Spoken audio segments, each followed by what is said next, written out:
Nós estamos no mês da família, irmãos, e nós queremos compartilhar o que o Senhor tem feito no nosso meio, o que o Senhor tem ministrado em nossos corações. Eu queria abrir a palavra do Senhor em Atos capítulo 16, versículo 31, onde diz assim: crê no Senhor Jesus e serás salvo, tu e a tua casa. Eu queria falar um pouco sobre esse texto.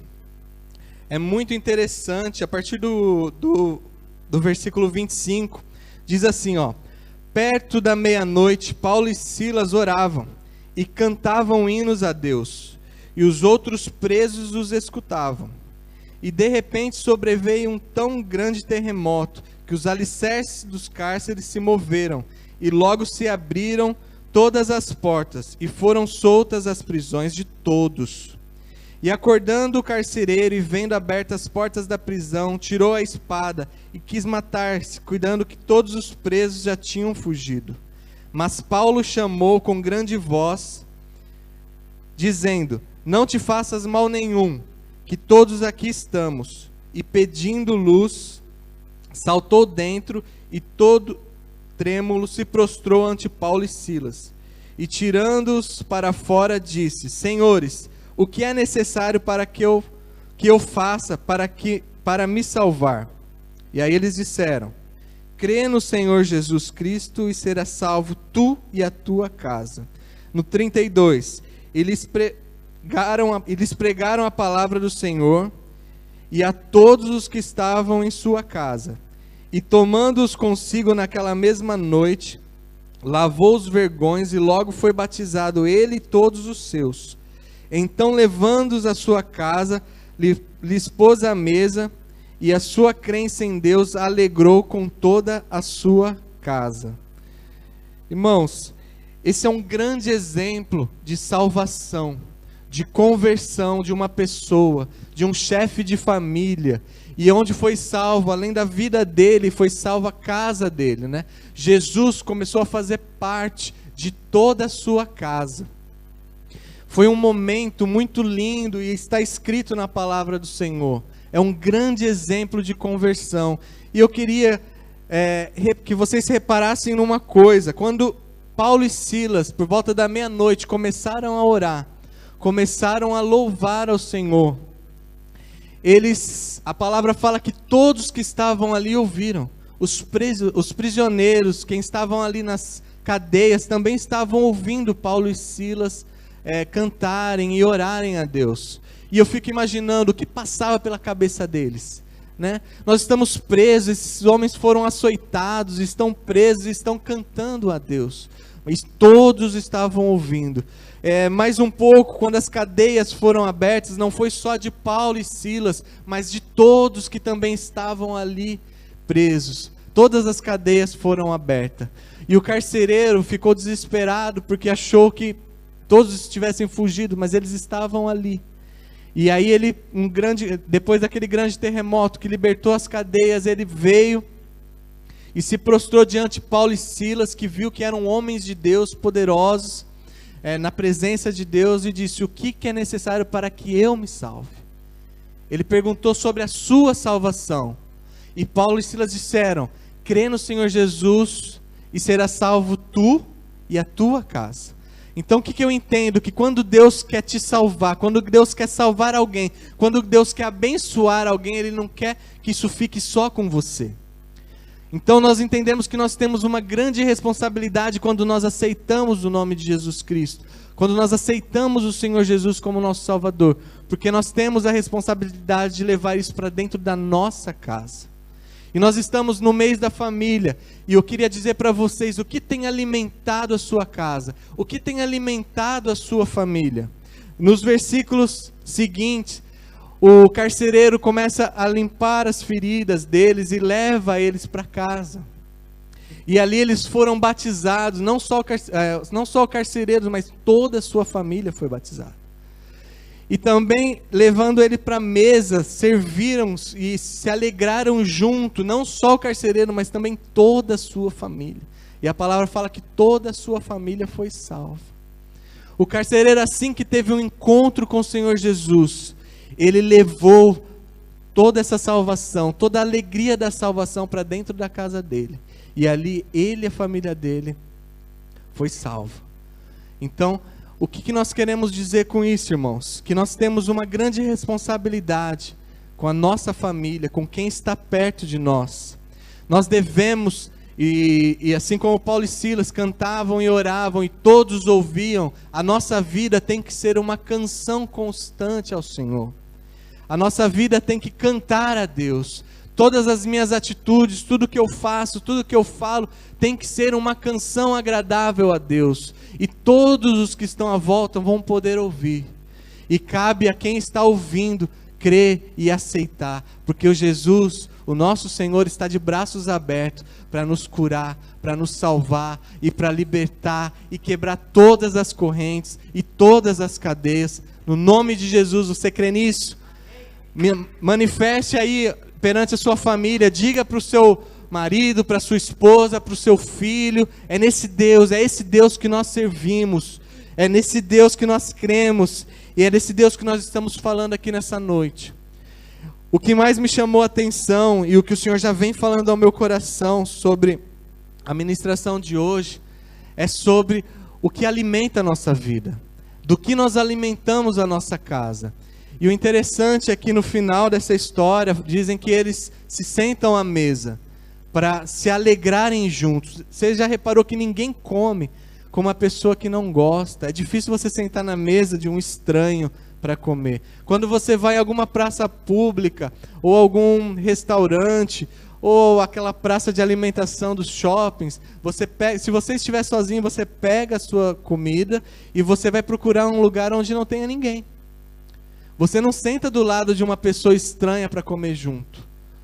Por melhor que seja aquela pessoa, mas você não conhece, né? Ela não te fez mal nenhum, mas é por respeito a ela, porque também ela vai achar muito estranho se você chegar com um prato de comida e sentar do lado dela e começar a comer. Né? Porque é muito difícil comer sozinho.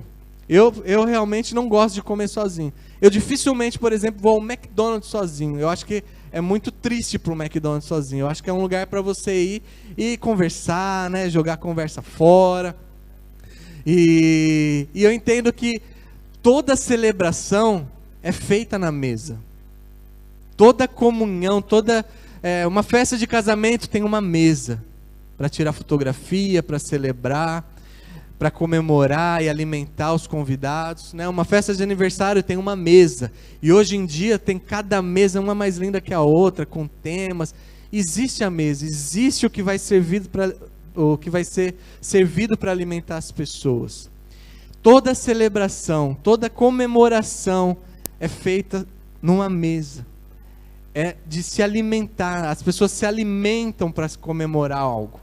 Elas se alimentam, e aqui o carcereiro levou Paulo e Silas, levou a salvação para dentro da casa deles, e foi salvo toda a sua família, e eles comemoraram, eles comeram e se alegraram. E eu entendo o seguinte, irmãos, lendo a Bíblia, desde o início, Deus nos fala o que nós devemos comer, e o que nós não devemos comer. Deus nos ensina do que nós devemos nos alimentar, e do que nós não podemos nos alimentar. Eu queria que os irmãos abrissem a palavra também, lá em Gênesis, no capítulo 2.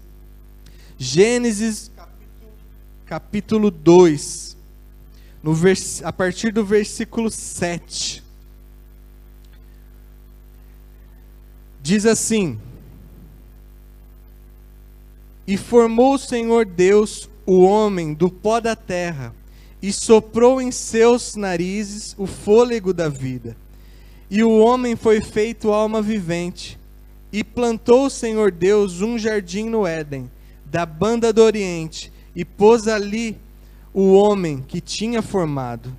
E o Senhor Deus fez brotar da terra árvore agradável à vista, e boa para a comida, e a árvore da vida no meio do jardim, e a árvore da ciência do bem e do mal ali no centro. Irmãos, no início, depois que Deus criou o homem, macho e fêmea os criou, Deus colocou eles no jardim do Éden e criou árvores frutíferas, árvores para eles se alimentarem, e disse: dessas árvores, aqui ó, a partir do versículo, no capítulo 2, no versículo 16 e 17, ele dá essa orientação, vamos ler.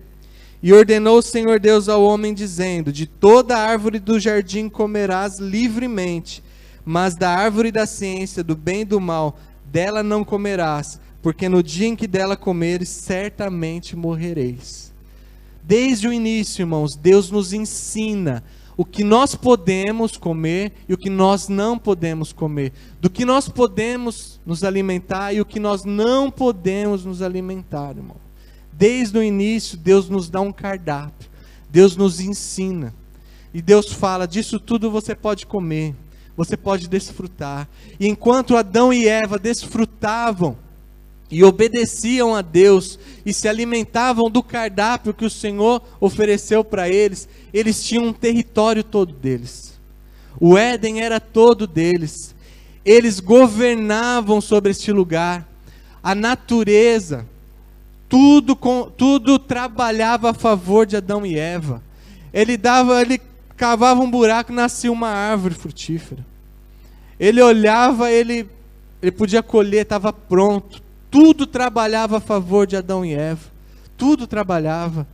Eles tinham autoridade sobre os animais. Eles tinham autoridades naquele lugar. Eles não tinham medo, eles não tinham vergonha, eles não tinham dificuldades. Eles tinham fartura em todos os sentidos. E o principal, eles tinham um relacionamento com Deus. A palavra fala que todo dia, ao entardecer, o Senhor vinha ter com eles ali no Jardim do Éden. E ali eles desfrutavam da presença de Deus.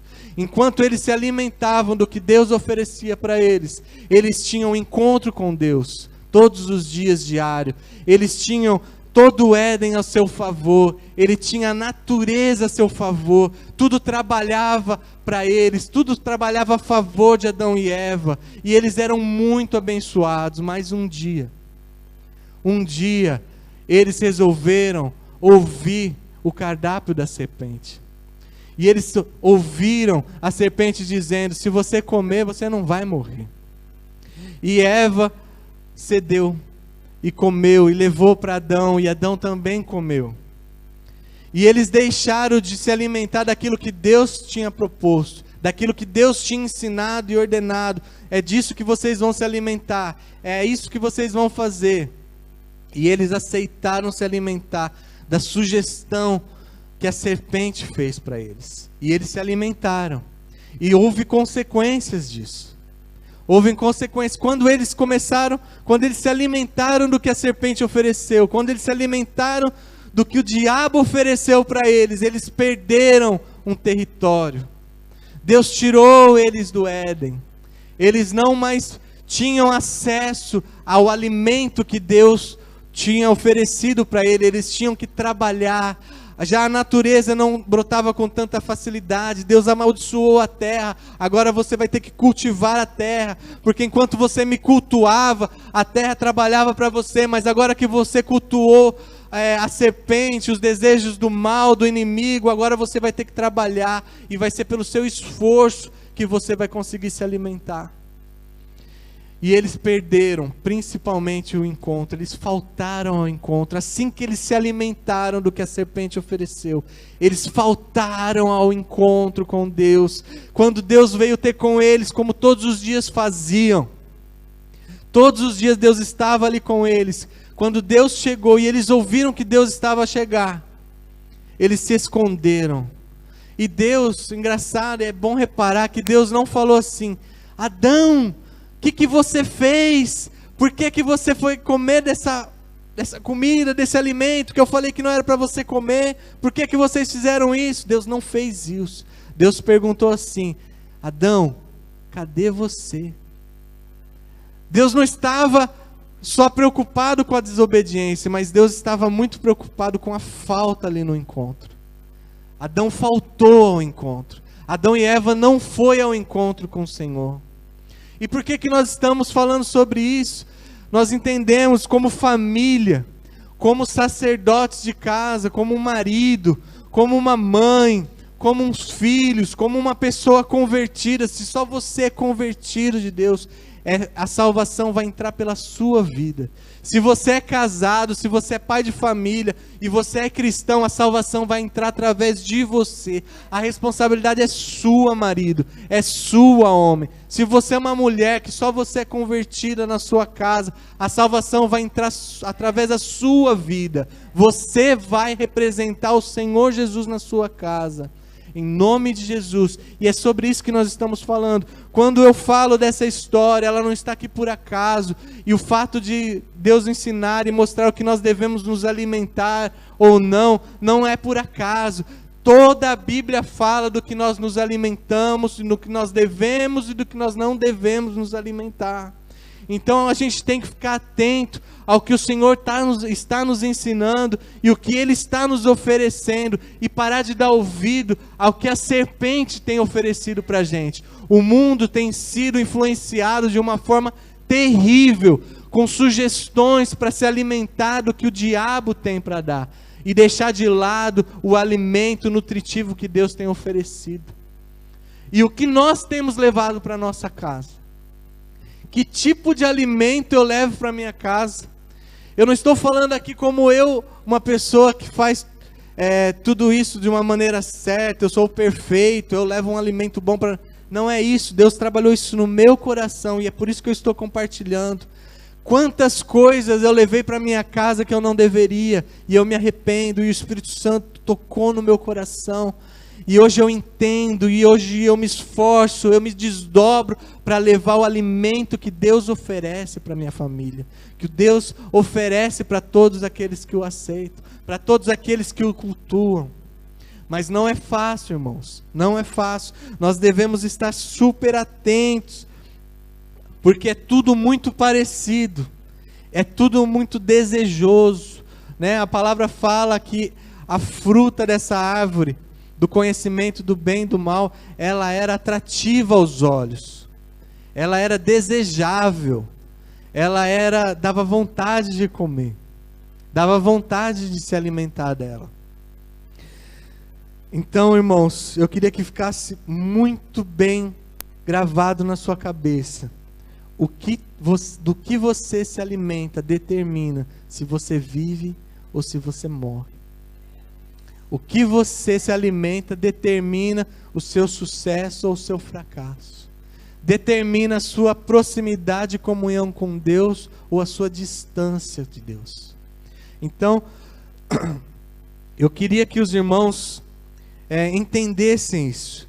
Que assim como Adão perdeu o território, faltou o encontro, quando nós não nos alimentamos de Deus, quando nós não buscamos aquilo que Deus oferece, e nós ouvimos o que o mundo oferece, nós não temos tempo com Deus. Nós não conseguimos ter aquele tempo de oração em casa. Nós não conseguimos ler a palavra do Senhor. É esse o alimento que Deus tem para nós. Quando nós aceitamos a Cristo, o nosso espírito se junta com o Espírito Santo e nós devemos crescer. E o alimento, ele é importante para quê? Para nos dar força, para que nós possamos nos desenvolver. Uma criança cresce muito rápido, dependendo do alimento, né, que ela tem, que ela é oferecido para ela. Se a mãe não alimentar, uma criança fica desnutrida. A gente percebe em lugares de miséria, de fome, aquelas crianças que não conseguem se desenvolver, que não conseguem fortalecer os seus músculos, ficam doentes. Uma boa alimentação serve para tudo isso, ela é fundamental para o homem. E Deus não deu a escolha da gente não comer. Deus criou Adão e Eva com boca, com estômago, com fome. Porque ele poderia falar assim, para eu não correr o risco de comer da árvore errada, eu não como, eu não vou comer nada. Mas não, Deus não deu essa opção para ele. Deus deu a opção do que ele vai comer. Então, ele fez as escolhas, e nós também temos essa opção, do que nós vamos nos alimentar. O que vai alimentar a minha vida? O que vai fazer o meu espírito crescer e se desenvolver e ficar maduro? E buscar maturidade e a perfeição e alcançar a mente de Cristo. Então eu desafio você, sacerdote da sua casa, você que tem a sua família diante do Senhor, você que é um servo do Senhor, você é um profeta do Senhor, você é um sacerdote do Senhor. Para Deus você diz assim: Senhor Deus, essa aqui é minha família. E para sua família você fala: família, esse aqui é o meu Deus. É a sua função fazer essa ligação entre a sua família e Deus. A responsabilidade é sua. Se você é uma mulher e seu marido não é convertido, essa função é sua. Senhor Deus, essa é a minha família. Família, esse é o meu Deus. Como que eu vou apresentar o meu Deus para minha família? Vivendo e se alimentando do que Ele oferece.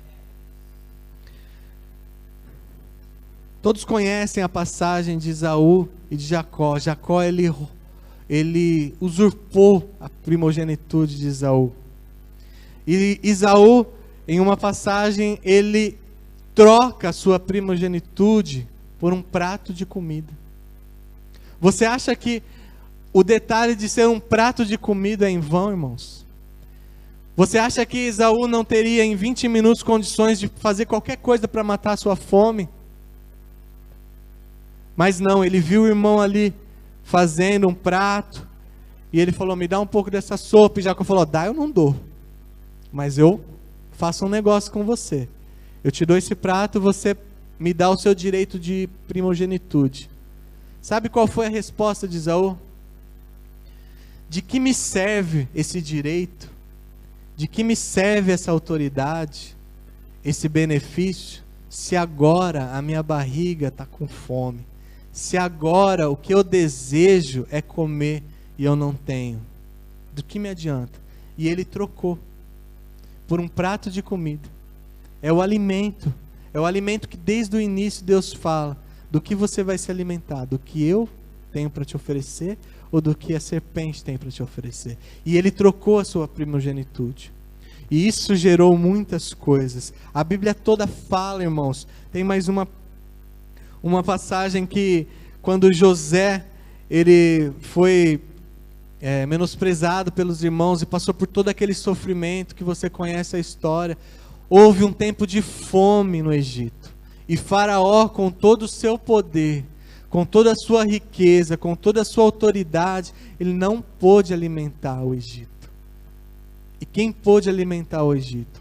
José. Por que José conseguiu alimentar toda uma nação e as outras nações de volta? Porque ele se alimentava do que Deus tinha para oferecer. José era fiel à palavra de Deus. José, ele era um homem de oração, um homem que não mentia, um homem que não roubava, um homem que não enganava, um homem fiel a Deus, um homem que não ficou com medo em situações difíceis, um homem que não murmurou, um homem que não reclamou de estar preso, um homem que não reclamou de ser mal falado. José alimentou toda uma nação e salvou a nação de Israel.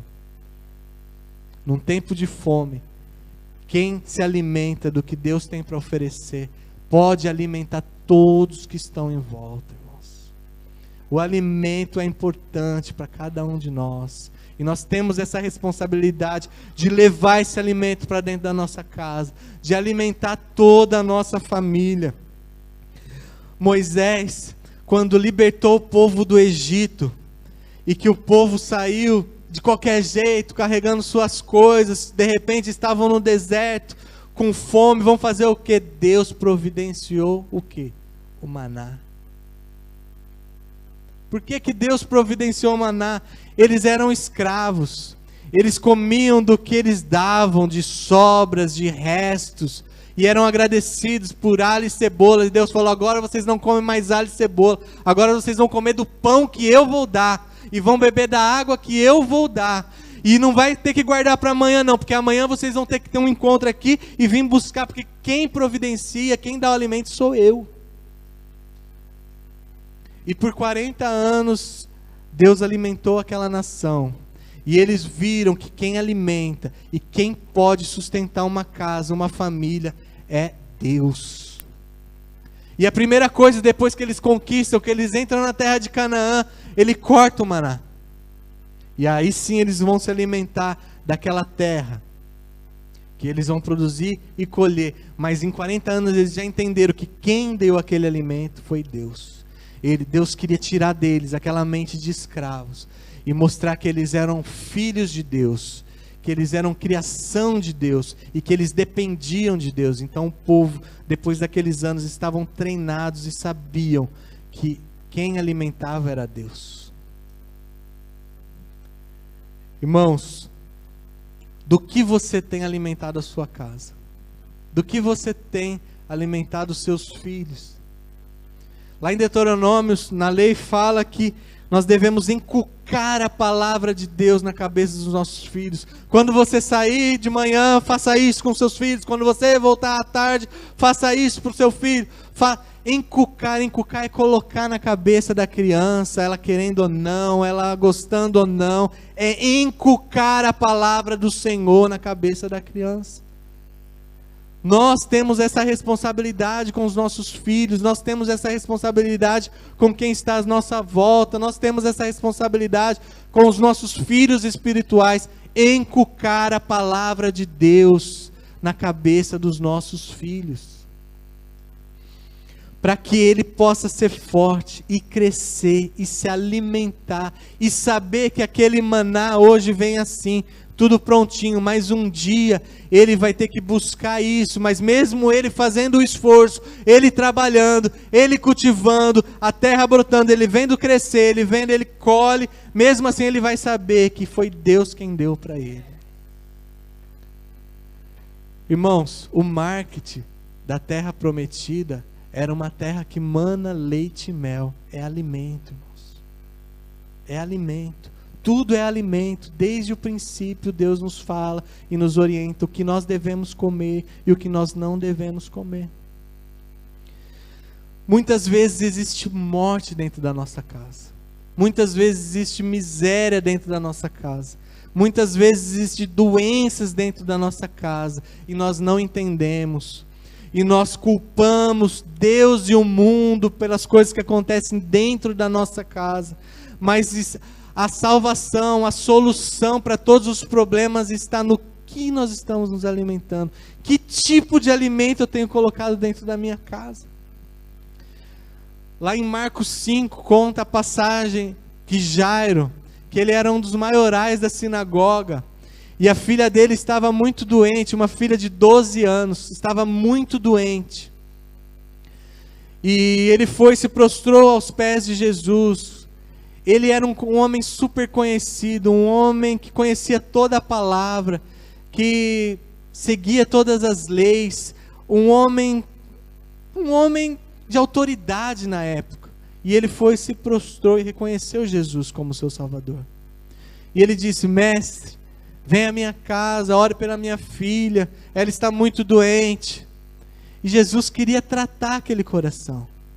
Eu creio que o problema não estava na doença da menina, mas o problema estava em quem levava alimento para aquela casa. O sacerdote, com toda a sua inteligência, a maioria deles não acreditaram em Jesus, não creram que Jesus era o Messias.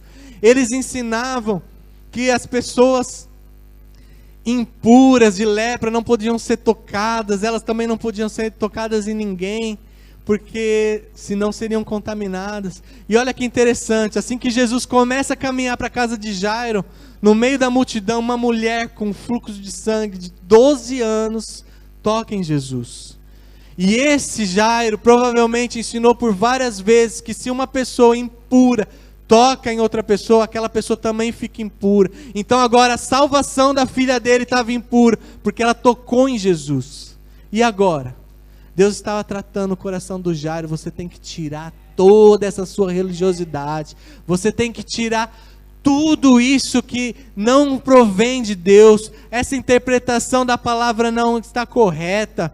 É melhor você crer em Deus e buscar um encontro com Deus do que ficar em cima de leis e religiosidade. Eu não sei da sua vida, mas eu queria que você analisasse agora o que você tem levado para dentro de casa, o que você tem ensinado os seus filhos, que tipo de exemplo tem sido você perante as pessoas, que tipo de alimento você tem servido na mesa da sua casa. Agora imagina na cabeça de Jairo: meu Deus, Jesus agora está impuro, Como que ele vai lá e vai tocar na minha filha? Porque Jesus, ele normalmente tocava nas pessoas para curar. Isso a Bíblia não fala, mas a gente lê e a gente pode interpretar e pensar, e não é difícil disso ter acontecido. Depois que Jesus cura essa mulher com fluxo de sangue, vamos lá, Jair, vamos lá agora curar sua filha. E aí chegando lá, os empregados lá, os amigos falam, não atrapalha mais o mestre não, porque sua filha já morreu. E Jesus disse, não, ela apenas dorme. E não deixou que mais ninguém entrasse no quarto. Só o pai, a mãe e mais os 3 discípulos. E chegaram lá e ele disse, Talita cumi, né? Que é menina, levante-se daí. E ela levantou e todos se abraçaram e choraram e ela foi curada. E Deus salvou, ressuscitou aquela menina de 12 anos que estava muito doente. E o que foi a primeira coisa que Jesus disse para os pais? Qual foi a primeira coisa? Alimentem essa menina. Alimente seu filho, alimente a sua filha com o que Deus tem para oferecer. Não com o que você acha, com o que o mundo fala, mas busque direção de Deus, busque na palavra um alimento correto, busque em oração, em momentos secretos com o Senhor, que Ele vai te dizer, Ele vai te direcionar tudo o que você tem que fazer, como que você deve preparar esse alimento do seu filho e servir para ele. Irmãos, Jesus foi tentado no deserto, antes de começar seu ministério, por 40 dias. E a primeira tentação relatada aqui na Bíblia: está com fome, Jesus?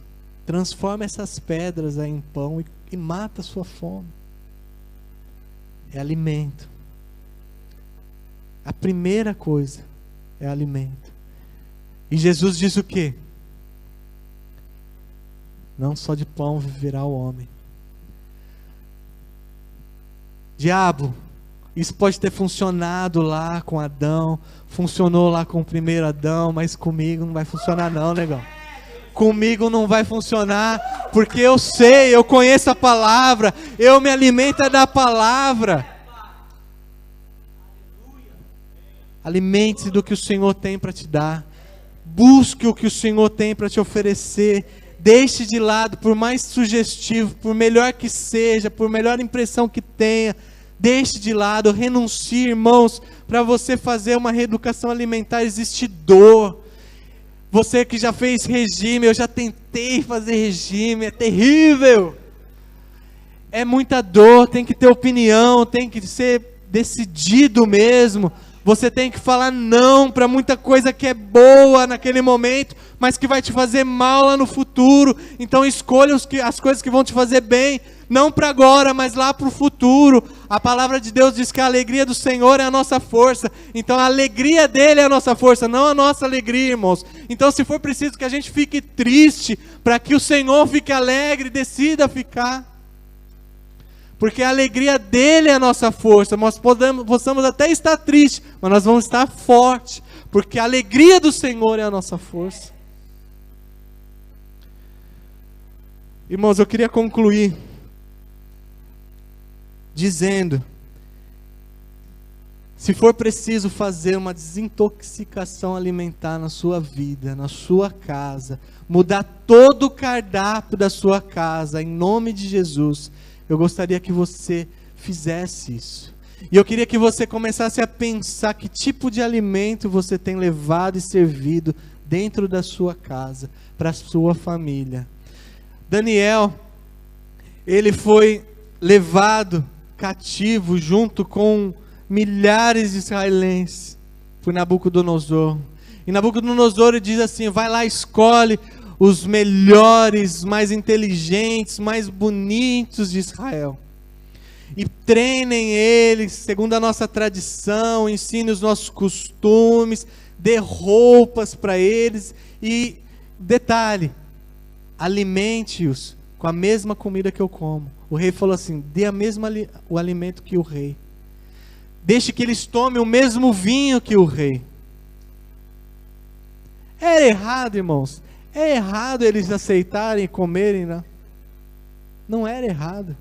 Mas Daniel chamou o guarda e falou: ô seu guarda, tem como, ao invés de você me dar essa comida do rei e o vinho, você trazer para mim aqui, para os meus 3 amigos, alguns legumes, uma saladinha e água? O cara: ó, você até que é gente boa, mas eu não posso fazer isso, porque senão o rei vai vir e vai ver que vocês estão fracos comparado com o pessoal aí que come os manjares do rei. Falou: vamos fazer um teste então, vamos negociar. 10 dias. 10 dias você traz pra gente legumes e água. Se não funcionar, beleza, você traz a comida pra gente do rei. Mas se a gente estiver bem, então, tranquilo. Ele falou: beleza, combinado. E deu 10 dias, passou, eles eram mais fortes e mais saudáveis do que os outros que comiam o alimento do rei, que bebiam do vinho do rei. Eles estavam mais fortes, então eles passaram só a se alimentar de vegetais, de legumes, de salada e água. Eles não aceitaram se alimentar dos manjares do rei Nabucodonosor. Foi uma escolha, mas Daniel e os seus 3 discípulos estavam se alimentando de legumes, mas os outros crentes que ali estavam também, estavam sentando à mesa do rei, estavam comendo o alimento do rei. E certamente eles discutiam isso entre eles. Será que um dos seus discípulos não chegou: Daniel, pô, faz mó cara, mó tempão que a gente está comendo os legumes, a galera lá, nossos amigos também estão comendo carne, bebendo vinho, tomando Coca-Cola, bebendo uma cerveja. E quando tem uma promoção, é para eles, é para nós. Quando tem alguma coisa ruim, um castigo, é para eles, é para nós.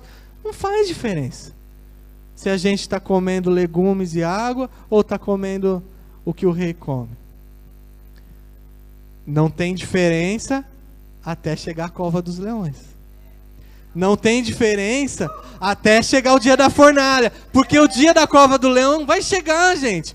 Um dia, mais cedo ou mais tarde, um dia nós vamos passar por uma situação difícil. E nessa hora vai fazer diferença o cardápio. Nessa hora vai fazer diferença o que você come. Nessa hora vai fazer diferença se você vive ou se você morre.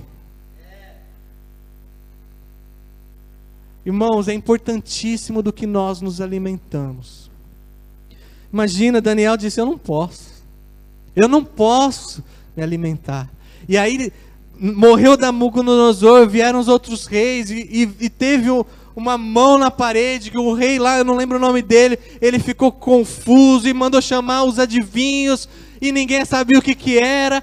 E de repente alguém falou assim: ó, tem um rapaz, um israelense, que lá atrás o seu pai, ele reconhecia o sonho. Lá atrás ele conseguia interpretar, então chama ele. E a palavra fala lá no capítulo 5, fala assim, que o rei perguntou para Daniel: Daniel, você é aquele mesmo Daniel que revelou os sonhos do meu pai? Sim, eu sou o mesmo, porque todo esse tempo ele não se corrompeu, ele é o mesmo Daniel, o mesmo que orava e que jejuava e que não aceitou assentar na mesa do rei e se alimentar com o que o rei oferecia. É o mesmo Daniel, constante, sempre. Uma decisão lá atrás foi fundamental para que ele vivesse. E por que ele não morreu? Porque leão sente cheiro de carne. Daniel tinha cheiro de carne? Daniel não cheirava carne. Daniel tinha o cheiro do quê? De legumes, de verdura. Ele viveu. Então assim, o que nos alimenta determina se eu vivo ou se eu morro, irmãos. Então, leve para sua casa o cardápio. Senhor Deus, eu te agradeço, Pai, porque o Senhor em todo tempo tem nos ensinado. O Senhor em todo tempo tem ministrado no nosso coração, Pai, a Tua vontade, Deus. Então nos ensina a buscar e a preparar, Senhor, e ter acesso a esse alimento, Pai, que o Senhor nos deu, Pai, que o Senhor nos ensinou, Pai. Prepara mais tempo contigo, Senhor Jesus, que nós possamos usar do nosso tempo de uma forma melhor, Pai, para te buscar, para te conhecer, para ensinar a nossa família a te amar, a te honrar, a te buscar. ensinar os nossos filhos a se alimentarem por conta própria. Não vai ser numa faculdade, em 1 ano, 6 meses, um professor ateu converter o coração dos nossos filhos. Os nossos filhos vão ser firmados na tua palavra. Os nossos filhos vão ser pessoas fortes, pessoas crentes no Senhor Jesus. E crê no Senhor Jesus e será salvo tu e a tua casa, em nome de Jesus. Em nome de Jesus. Irmãos, Deus abençoe. Nós temos um ministério da família aqui na CCH, e nós estamos dispostos, eu, minha esposa, mais 2 casais, o Marcelo, a Fabi, o Marmude e a Ju. O Jean daqui a pouquinho vai colocar aí, ele já pode até colocar, tem um e-mail, tem um número de telefone, você pode enviar mensagem pelo WhatsApp, você pode enviar um e-mail, se você precisar de ajuda, quiser conversar de uma forma informal, contar de alguma dificuldade, algum problema, algum aconselhamento, não deixe de ligar, não deixe de enviar uma mensagem. Nós estamos dispostos a te ouvir e a poder dar um pouco do alimento que Deus tem nos dado para oferecer para a sua vida. Não deixe de fazer isso. Se você precisa, não deixe de ligar. Deus abençoe. Eu abençoo você agora em nome de Jesus, você e a tua casa. Amém.